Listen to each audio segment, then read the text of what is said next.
Assalamualaikum warahmatullahi wabarakatuh. Brigade. Hari ini kita berada di Desa Cenggung, Kecamatan Kota Baru, Kabupaten Aceh Besar.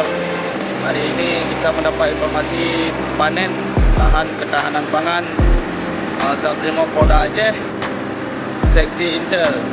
Mari kita lihat.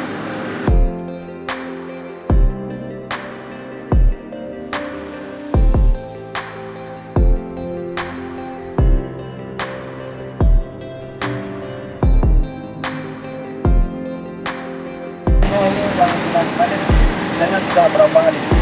Yang ini yang sudah dipanen hari ini, kita melakukan panen hari ini selama 20 hari dari pertama saya tanam dan hari ini usianya 20 hari, dan pada hari ini kita bisa melaksanakan panen.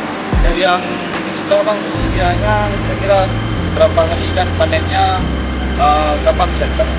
Yang hari ini dapat ini 20 hari, yang di sebelah 15 hari usianya, kita 5 hari lagi bisa panen. Ini kemarin saya tanam tidak serentak karena ini belum hujan, jadi saya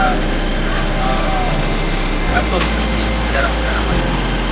Dan setelah panen ini kira-kira banyaknya dibawa kemana?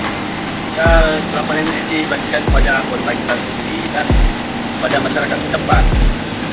Sobat Brimob, itulah tadi kita sudah melihat proses panen lahan ketahanan pangan bayam Satrimo Polda Aceh Seksi Intel, dan kita sudah mengikuti dari bagaimana proses panen. Terima kasih Sobat Brimob sudah mengikuti kita semua.